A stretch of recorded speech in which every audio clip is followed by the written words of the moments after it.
बिस्मिल्लाहिर्रहमानिर्रहीम सल्लल्लाहु अलैहि व आलिहि वसल्लम। अस्सलामु अलैकुम मोहतरम असातिज़ा इकराम, अज़ीज़ तलबा व तालबात। आज के इस चौथे लेक्चर की वीडियो से पहले मैं आप सबका बहुत शुक्रगुज़ार हूँ कि आपने पहली 3 वीडियोस को बहुत लाइक किया। इसके बाद भी जो 5th वीडियो है वो इंशाल्लाह बहुत जल्द आपके लिए अवेलेबल होगी। इस वीडियो में हम इकनॉमिक्स की अहम जो टर्म्स हैं उनके बारे में डिस्कस करेंगे और इससे आपके जो इकनॉमिक्स के कॉन्सेप्ट्स हैं वो स्ट्रॉन्ग हो जाएंगे और इसके साथ साथ आप इकनॉमिक्स के पेपर के एमसीक्यूज़ और शॉर्ट क्वेश्चंस को कवर करके अच्छे नंबर हासिल कर सकेंगे। सिलेबस और इसके बाद आज की हमारी फ़र्स्ट टर्म प्राइस। कीमत से मुराद आमदनी या मिकदार रसद जिसकी अशिया खदमात को ख़रीदने के लिए ज़रूरत होती है उसे हम कीमत कहते हैं, या दूसरे अल्फाज में अशिया खदमात को ख़रीदने के बदले जो रकम अदा की जाती है उसे हम कीमत का नाम देते हैं। काबिल तसर्रुफ़ आमदनी, डिस्पोजेबल इनकम। शख्सी आमदनी में से बराह रास्त टैक्स को माइनस किया जाए तो बाकी जो आमदनी होगी वो काबिल तसर्रुफ़ आमदनी होगी, यानी कि एक शख्स अपनी सारी की सारी इनकम को यूज़ नहीं कर सकता। जब उसको इनकम मिलती है, सैलरी वगैरह मिलती है, तो उसमें से टोटल सैलरी उसको नहीं मिलती, कुछ डिडक्शंस वगैरह हो जाती हैं, कोई टैक्स वगैरह की डिडक्शन होती है या इसके अलावा कोई अदर फंड्स वगैरह उसकी सैलरी में से माइनस किए जाते हैं। तो सारी रकम स्पेशली इस कॉन्सेप्ट के मुताबिक डायरेक्ट टैक्स इनकम में से माइनस करने के बाद जो इनकम एक कंज्यूमर को, एक किसी शख्स को मिलेगी उसे हम काबिल तसर्रुफ़ आमदनी का नाम देंगे। कौसी लचक। कौसी लचक कीमत में नुमायाँ तब्दीली की वजह से अगर तलब में भी नुमायाँ तब्दीली वाक़ हो तो उसे तलब की कौसी लचक कहते हैं, यानी कि कीमत और तलब के दो वाज़े निकात के दरमियान अगर तलब की लचक को हम डिस्कस करेंगे तो वो तलब की कौसी लचक कहलाएगी। बिज़नेस, कारोबार एक ऐसी मुआशी कानूनी सरगर्मी है जो नफ़ा कमाने की गर्ज से इख्तियार की जाए और जहाँ पे नुकसान के चांसेस भी बराबर मौजूद हों। कार्टेल प्रोड्यूसर्स का एक ऐसा ग्रोह है कि जो आपस में एग्रीमेंट करते हैं, कीमतों को बढ़ाकर और पैदावार को महदूद करके अपने मुनाफे को ज़्यादा से ज़्यादा करने की कोशिश करते हैं। इसकी एक एग्ज़ाम्पल हमारे पास है ओपिक, OPEC, जो एब्रीविएशन है organisation of petroleum exporting countries. Classical मुइशतदान, जिसमें सबसे पहले हम बात करते हैं आदम स्मिथ की। 1776 से 1876 तक के जितने भी इकोनॉमिस्ट हैं उन्हें हम क्लासिकल माहिरीन मुआशियात का नाम देते हैं। आदम स्मिथ जो हैं वो माशियात और क्लासिकी मुइशतदानों के बानी हैं। इस स्लाइड पे हमारे पास सबसे पहले है खुली मुइशत, ओपन इकोनॉमी। ऐसी मुइशत जिसमें बैनुल अक़वामी तिजारत मौजूद हो, यानी कि इंपोर्ट एक्सपोर्ट जिस इकोनॉमी में मौजूद होती हैं उसे हम ओपन इकोनॉमी, खुली मुइशत का नाम देते हैं। कुल्ली मुआशियात, मुल्की मुइशत की सरगर्मियों का मजमूई तौर पर या कुल्ली तौर पर जायज़ा लेना कुल्ली मुआशियात कहलाता है। कुल्ली मुआशियात में हम पूरे किसी एक मुल्क की इकोनॉमी को एज आ सिंगल यूनिट डिस्कस करते हैं कि जब हम किसी मुल्क में ओवरऑल पूरी की पूरी उसकी इकोनॉमी को डिस्कस करते हैं मजमूई तौर पर, तो इसे हम कुल्ली मुआशियात का नाम देते हैं। कुल अफादा, हम एक चीज़ की मुख्तलिफ़ इकाइयाँ इस्तेमाल करते हैं, उनको इस्तेमाल करने के बाद हमें हर इकाई का जो भी अफादा हासिल होता है, हर इकाई के अफादे को अगर हम आपस में जमा कर लें तो इसका जवाब हमारे पास होगा कुल अफादा। कस्टम ड्यूटी, हुकूमत की तरफ से आयद करदा ऐसा टैक्स जो मुल्की दरामदाद और बरामदाद पर लगाया जाता है, कस्टम ड्यूटी कहलाता है। कफ़ालतें, सिक्योरिटीज़, बतौर कर्ज़ दी गई रकम की वापसी का ज़मानतनामा कफ़ालत कहलाता है, यानी कि आपने कोई कर्ज़ा वगैरह दिया हुआ है किसी को, किसी इंडस्ट्री को, किसी बैंक को या किसी कंपनी वगैरह को, तो उस कर्ज़े के तौर पे जो आपको एक सर्टिफिकेट मिलेगा, उसकी जो आपको गारंटी मिलेगी, सिक्योरिटी मिलेगी, उसे हम नाम देते हैं कफ़ालत का। गर्म बाज़ारी बहुत अहम कॉन्सेप्ट है। तजारती चक्कर में बहाली के बाद और सुकड़ाव से पहले का दौर गर्म बाज़ारी का दौर कहलाता है और ये तजारत का बेहतरीन दौर होता है। गोशवारा किसी सरगर्मी के मुतल्लक बाकायदा किस्म का मंसूबा गोशवारा कहलाता है। इसे हम जदवल या शेड्यूल स्केजूल भी कहते हैं, जिसके मुख्तलिफ़ कालम हो सकते हैं। जैसे गोशवारा तलब, कानून तलब का गोशवारा है, जिसकी एक साइड पे आप कीमत लिखते हैं और दूसरी साइड पे दूसरे कालम में आप मिकदार तलब लिखते हैं। तो जिसमें दो वेरिएबल्स के दरमियान में रिलेशनशिप को हम किसी न्यूमेरिक वैल्यूज़ के साथ शो करते हैं। नेक्स्ट हमारे पास है ग्राफ। ग्राफ क्या है जी? मुख्तलिफ़ मुतग़य्यरात के माबैन पाए जाने वाले तल्लुकात को खतूत की मदद से वाज़े करना ग्राफ है। यानी कि हम लाइनों की मदद से, कर्व की मदद से गोशवारे की टेबल की जो इंफॉर्मेशन है, उसकी जो वैल्यूज़ हैं, उसको जिस एक पेपर पे प्लॉट करते हैं, वाज़े करते हैं, उस पेपर को, उसको हम नाम देते हैं ग्राफ। उसके बाद हमारे पास है गिफन गुड्स। ऐसी घटिया अशिया जिन पर सारफ की आमदनी का एक बड़ा हिस्सा खर्च होता है और इन अशिया की तलब कीमत के बढ़ने से कम होने की बजाय बढ़ जाती है। यानी कि गिफन अशिया की सूरत में ख़त तलब मुस्बत होता है। गिफन अशिया की कीमत के कम होने से इनकी तलब कम हो जाती है और कीमत के बढ़ने से इनकी तलब भी बढ़ जाती है। मिसाल के तौर पर अगर हम बात करें कि आटा अगर सस्ता हो जाए तो लोग आटे में से पैसे बचा के उस बचे हुई रकम से चावल ख़रीद लेंगे, और जब घर में चावल का इस्तेमाल ज़्यादा हो जाएगा तो आटे की तलब इस तरह से कम हो जाएगी। तो यूँ आटा जो है वो गिफन अशिया की एक मिसाल है। लगान है आमलीन पैदाइश ज़मीन को इस्तेमाल करने का मुआवजा या कीमत लगान कहलाती है। यानी कि ज़मीन और कुदरत के मुफ्त अतियात को इस्तेमाल करने का जो मुआवजा या कीमत अदा की जाती है, उसे हम लगान का नाम देते हैं। माखूज़ तलब है जी। उसके बाद माखूज़ तलब एक ऐसी तलब है कि जो बराह रास्त नहीं होती, किसी वजह से हमें कुछ चीज़ें तलब करना पड़ती हैं, ऐसी तलब को माखूज़ तलब का नाम देते हैं। मिसाल के तौर पर अगर हमने गंदम पैदा करनी है तो गंदम पैदा करने के लिए हमें ज़मीन, बीज, खादें और ज़रूरी अशिया की तलब करना पड़ेगी, और यूँ गंदम पैदा करने के लिए ये सारी चीज़ें जो होंगी, ज़मीन, बीज, खाद वगैरह, ये माखूज़ तलब की मिसाल हैं, ये माखूज़ तलब होंगी। नेक्स्ट हमारे पास है मुतबादल मसारफ़, बदली मसारफ़।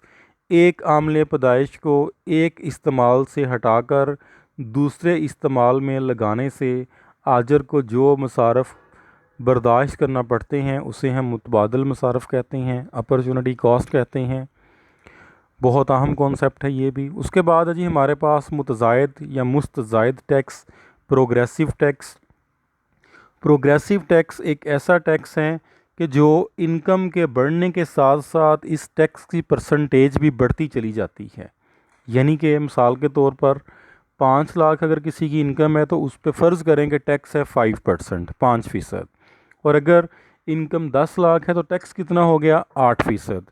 इसके बाद फ़र्ज़ कर लें कि इनकम होगी 20 लाख और टैक्स हो गया 10%। जैसे जैसे इनकम बढ़ेगी वैसे वैसे जो टैक्स की परसेंटेज है वो भी बढ़ती चली जाएगी। इसे हम कहते हैं प्रोग्रेसिव टैक्स। पाकिस्तान में भी टैक्स का यही जो निज़ाम है ये नाफिज है। मुस्बत अफादा, पॉजिटिव यूटिलिटी। जब तक किसी शय के कुल अफादे में इजाफ़ा होता रहे और मुख्तम अफादा सिफ़र ना हो जाए तो उस चीज़ का अफादा मुस्बत अफादा कहलाता है। यूँ हम कह सकते हैं कि पॉइंट ऑफ सैचुरेशन से पहले पहले जो मुख्तम अफादा होता है वो मुस्बत अफादा होता है। मुस्बत ताल्लुक़, पॉजिटिव रिलेशनशिप, यानी कि जब दो डिपेंडेंट और इंडिपेंडेंट वेरिएबल्स सेम डायरेक्शन में मूव करते हैं तो इसे हम पॉजिटिव रिलेशनशिप का नाम देते हैं। दोनों वेरिएबल्स में इजाफ़ा हो या दोनों में कमी हो, ये पॉजिटिव रिलेशनशिप कहलाता है। मिसाल के तौर पर कानून रसद की अगर हम बात करें तो उसमें आपको पता है कि कीमत बढ़ती है तो रसद भी बढ़ जाती है, कीमत कम होती है तो रसद भी कम होती है। ये तल्लक जो है ये मुस्बत तल्लक है। नेक्स्ट हमारे पास है पॉजिटिव स्लोप, मुस्बत झुकाव। एक ऐसा ख़त जिसमें नीचे बाएं से ऊपर दाएं जानब हरकत की जाती है। एक ऐसा कर्व, एक ऐसा ख़त कि जो नीचे बाएं से ऊपर दाएं जानब हरकत करता है, ऐसा जो झुकाव होगा उसे हम पॉजिटिव रिलेशनशिप की नाम दे पॉजिटिव स्लोप का हम नाम देते हैं। जैसे हमारे सामने सप्लाई कर्व होता है। मजमूई तलब एक ऐसा गोशवारा या ख़त जो मुख्तलिफ़ कीमतों की सतहों पर अशिया व खदमात की कुल मिकदार तलब को वाज़े करता है। मजमूई रसद है जी। उसके बाद मुल्की तिजारत, मुल्की मईशत में अशिया व खदमात की पैदा की गई कुल मालियत को मजमूई रसद कहते हैं। मुश्तरक रसद कुछ अशिया इकट्ठी पैदा होती हैं, यानी कि एक चीज़ पैदा होगी तो ऑटोमेटिकली दूसरी चीज़ भी पैदा हो जाएगी, वो भी मार्केट में आ जाएगी। और इसमें हम बात कर सकते हैं, मिसाल के तौर पर गंदम अगर ज़्यादा पैदा होगी तो इसका मतलब है कि मार्केट में आटा भी ज़्यादा हो जाएगा, रोटी भी ज़्यादा हो जाएगी। कपास अगर ज़्यादा पैदा हुई है तो धागा भी डेफिनेटली ज़्यादा हो जाएगा। इसी तरह से गाय का गोश्त अगर ज़्यादा हुआ है मार्केट में तो इसका मतलब है कि लेदर, उसकी खाल, चमड़ा वगैरह जो होगा वो भी ज़्यादा हो जाएगा। इस किस्म की रसद को, सप्लाई को हम नाम देते हैं मुश्तरक रसद, कि एक चीज़ के पैदा होने से ऑटोमेटिकली दूसरी चीज़ भी ज़्यादा पैदा हो जाती है। इसके अपोज़िट हमारे पास है मुतकाबल रसद। मुतकाबल रसद की अगर हम बात करें तो ये कंपीटिंग सप्लाई है, यानी कि बाज़ अशिया की रसद आपस में मुकाबला करती है। एक इस्तेमाल में शय की रसद में इजाफे की वजह से दूसरे इस्तेमाल के लिए रसद में ख़ुद ब खुद कमी आ जाती है। मिसाल के तौर पर अगर हम लकड़ी की बात करें, लकड़ी से अगर हम ज़्यादा फर्नीचर बना लेंगे तो जलाने के लिए जो लकड़ी है वो कम पड़ जाएगी। इसी तरह से बाकी चीज़ें भी हैं कि अगर उसका एक जगह पे इस्तेमाल ज़्यादा कर लिया जाए तो दूसरी जगह पे फिर उसका जो इस्तेमाल होगा वो कम रह जाएगा। इस किस्म की सप्लाई को हम नाम देते हैं मुतकाबल रसद। नेक्स्ट हमारे पास है मुरक्कब रसद। जब एक शय मुख्तलिफ़ ज़राए से हासिल की जा सके तो उसकी रसद मुख्तलिफ़ ज़राए से हासिल होने वाली मिकदारों का मजमुआ होती है, जिसे मुरक्कब रसद कहते हैं। मिसाल के तौर पर गोश्त हासिल करने के लिए हमारे पास जो सोर्सेज़ हैं, जो ज़राए हैं, वो भेड़, बकरी, गाय, मुर्गी, मछली या इसके अलावा बाकी सोर्सेज़ भी आपको पता मौजूद हैं। ठीक है, तो इस किस्म की जो सिचुएशन होगी उसे हम नाम देंगे मुरक्कब रसद। उसके बाद है मुरक्कब तलब। बाज़ अशिया को एक से ज़ायद मकासद के लिए इस्तेमाल किया जाता है। जब मुख्तलिफ़ मकासद के लिए उनकी तलब को जमा कर लिया जाए तो ये मुरक्कब तलब बन जाती है। मिसाल के तौर पर गाय और भेड़ की तलब गोश्त, चमड़ा और ऊन वगैरह के लिए की जाती है। यानी कि एक चीज़ की तलब एक मकसद के लिए नहीं बल्कि मुख्तलिफ़ एक से ज़ायद मकासद के लिए की जाती है। मिसाल आपके सामने है कि गाय की तलब क्यों की जाती है? गोश्त के लिए। भेड़ की तलब गोश्त के लिए, चमड़े के लिए, लेदर के लिए, खाल वगैरह हासिल करने के लिए, ऊन हासिल करने के लिए।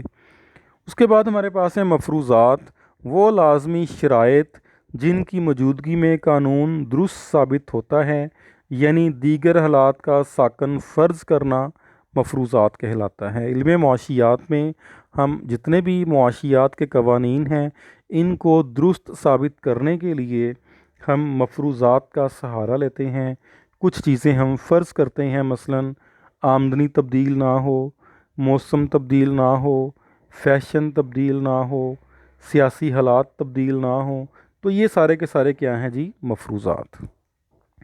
मुआशियात एक ऐसा इल्म जिसमें पैदाइश दौलत, तकसीम दौलत, सरफ़ दौलत और तबादला दौलत का मुतालिया किया जाता है। इसके अलावा भी इल्म मुआशियात जो है वो मादी फ़लाह व बहबूद का इल्म है। इसके अलावा इल्म मुआशियात लामहदूद ख्वाहिशात को महदूद ज़राए की मदद से पूरा करने का इल्म है। मुईशत एक मुल्क की मुआशी सरगर्मियों के निज़ाम को मुईशत कहा जाता है। जैसे पाकिस्तानी मुईशत है, या अदर बाकी जो ममालिक हैं उनकी इकोनॉमीज़ हैं। नेक्स्ट हमारे पास है मुआशी अशिया। जिन अशिया के हसूल के लिए हमें रकम ख़र्च करना पड़ती है वो मुआशी अशिया कहलाती हैं। मसलन मकान है, लिबास है, ख़ुराक है, तालीम है, सेहत है, सैर व सियाहत है। ये वो सारी की सारी चीज़ें हैं जो रुपए पैसा ख़र्च करने से हमें हासिल होती हैं। मुआशी हाजात वो तमाम की तमाम हाजात हैं जिनको पूरा करने के लिए हमें दौलत ख़र्च करना पड़ती है। जिन हाजात वो हाजात जो मुफ्त में पूरी नहीं होती, बल्कि इन हाजात को पूरा करने के लिए आमदनी या दौलत ख़र्च करना पड़ती है। मुआशी मसला, मुआशी मसला ये है कि इंसानी ख्वाहिशात बेशुमार हैं और इनको पूरा करने के लिए ज़राए महदूद हैं। वसाइल को बेहतरीन अंदाज में और मुनज़्ज़म और उनकी मनसूबाबंदी करने से मुआशी मसले को हल किया जा सकता है। मुआशी कवानीन मुआशरे के अफराद का ऐसा यकसा नोयत का तर्ज़ अमल जो वो अपनी ख्वाहिशात के हसूल की खातर मुआशी जदोजहद के दौरान इख्तियार करते हैं, मुआशी कवानीन कहलाते हैं। मसलन तलब और रसद के कवानीन, अफादे के बारे में कवानीन, पैदावार के कवानीन वगैरह। मुतवाज़न तवाज़ुन अदायगी इक्विलिब्रियम बैलेंस ऑफ पेमेंट बैनुल अक़वामी तिजारत की एक ऐसी सूरत हाल कि जब एक मुल्क का दूसरे मुल्क या दूसरे ममालिक के साथ बरामदाद और दरामदाद का हिसाब आपस में बिल्कुल बराबर हो जाता है, इसे हम मुतवाज़न तवाज़ुन अदायगी का नाम देते हैं। उसके बाद हमारे पास है मार्केट, मंडी। मंडी से मुराद ऐसी जगह है जिसको ख़रीदो फ़रोख्त के लिए इस्तेमाल किया जाता है, या ऐसी जगह जहाँ पे ख़रीदार और फ़रोख्तकार आपस में इकट्ठे होते हैं। नेक्स्ट स्लाइड हमारे पास है मंडी का तवाज़न। मंडी के तवाज़न से मुराद मंडी की एक ऐसी सूरत हाल है जब मंडी में मिक़दार तलब और मिक़दार रसद आपस में एक दूसरे के बिल्कुल बराबर हो जाते हैं। ना कोई चीज़ उसकी शॉर्टेज होती है और ना ही किसी चीज़ की कोई ओवर प्रोडक्शन यानी कि कोई बिके बगैर रह जाती है। मेयारी कीमत तलब में इजाफे या कमी के पेश नज़र रसद में इजाफ़ा या कमी करके जो कीमत तय पाएगी उसे हम मेयारी कीमत का नाम देते हैं। ये नॉर्मल या तवील अरसे की कीमत भी कहलाती है। मनफी अफादा, मनफी अफादे से मुराद वो कैफियत है जब मुख्तम अफादा सिफ़र होने के बाद या नुक्ता सैरी के बाद अपनी अलामत मुस्बत से मनफी में तब्दील कर लेता है। अफादा उस वक्त मनफी हो जाता है जब सारफ किसी चीज़ की बग़ैर ज़रूरत उसे इस्तेमाल करता है। मनफी तअल्लुक़ मुस्बत तअल्लुक़ के ऑपोज़िट है, यानी जब डिपेंडेंट वेरिएबल और इंडिपेंडेंट वेरिएबल्स दोनों एक दूसरे के ऑपोजिट डायरेक्शन में मूव करते हैं तो इसे हम मनफी तअल्लुक़ कहते हैं। मिसाल के तौर पर कीमत और तलब का ताल्लुक़, जिसमें हम देखते हैं कि अगर कीमत कम हुई है तो तलब ज़्यादा हो जाती है। यूँ दोनों वेरिएबल्स ऑपोजिट डायरेक्शन में मूव कर रहे हैं। इस किस्म का जो रिलेशनशिप होगा मुआशियात के वेरिएबल्स के दरमियान में उसे हम नेगेटिव रिलेशनशिप या मनफी ताल्लुक़ का नाम देते हैं। नेक्स्ट हमारे पास है नेगेटिव स्लोप, मनफी झुकाव। ख़त का ऐसा झुकाव जिसमें ख़त ऊपर बाएं से नीचे दाएं जानिब हरकत करता है, जैसे डिमांड कर्व होता है। मुआशी तरक्की, मुआशी अफजाइश में तेज़ी और मईशत की साख्त में होने वाली तब्दीलियों को मुआशी तरक्की कहा जाता है। मुआशी अफजाइश किसी मुल्क की हकीकी कौमी आमदनी में इजाफ़े को मुआशी अफजाइश का नाम दिया जाता है। मुआशी कवानीन पहले भी हम डिस्कस कर चुके हैं। मुआशरे के अफराद का ऐसा यकसा नोयत का तर्ज़ अमल जो वो अपनी ख्वाहिशात के हसूल की खातर मुआशी जदोजहद के दौरान इख्तियार करते हैं। मालियात, ज़र और ज़री असासाजात के मुतल्लक़ बाकायदा इंतज़ाम के इल्म को मालियात कहा जाता है। अज़ीज़ तलबा व तालबात, ये मेरी बुक की कुछ एडिशनल फ़ीचर्स हैं जो बाकी बुक्स में चीज़ें मौजूद नहीं हैं। इस वीडियो के बाद जो लास्ट वीडियो है लेक्चर नंबर 5, उसका इंतज़ार कीजिएगा। इन 5 वीडियोस को देखने के बाद इंशाल्लाह आपके इल्म मुआशियात के जो कॉन्सेप्ट्स हैं वो बहुत ही ज़्यादा स्ट्रॉन्ग हो जाएंगे और आप बहुत ही आसानी के साथ इल्म मुआशियात के पेपर के जो MCQs हैं और शॉर्ट क्वेश्चंस हैं उनको आंसर करके अच्छे नंबर हासिल कर सकेंगे। मेरी दुआ है कि अल्लाह ताला आप सबको बहुत ज़्यादा अच्छे नंबरों के साथ कामयाब करे। Thank you. अल्लाह हाफिज़।